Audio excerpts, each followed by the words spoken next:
এরপরে স্বাধীন হয়েছে দেশ ৭১, আজকে ২০২৫ সাল।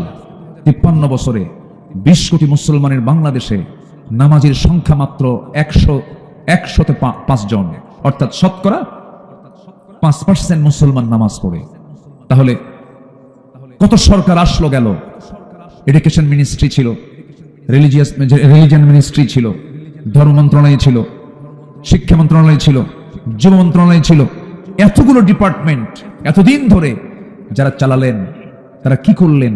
মাত্র নামাজি হলো ৫%। এটা কেন?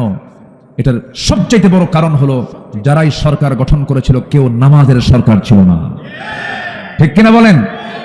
যারা এই সরকারে ছিল তারা কেউ মাদকের বিরুদ্ধে অবস্থান নিয়ে তারা কথা বলেনি, বরঞ্চ মদের আইন সংসদে তারা পাশ করেছে, বেশ্যাবৃত্তির লাইসেন্স তারা দিয়েছে।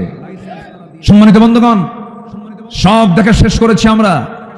এই ৫৩ বছরে কেউ ২৫, কেউ ১৬ বছর, কেউ ৯ বছর, কেয়ারটেকার গভর্নমেন্টের কয়েক বছর। যা দেখেছি আমরা সব দেখে শেষ।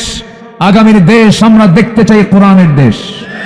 আসতে বলবেন না, জোরে বলুন ঠিক কিনা? আগামীর সরকার আমরা দেখতে চাই নামাজের সরকার। রাজি আছেন কারা কারা? হাত উঁচু করে দেখান।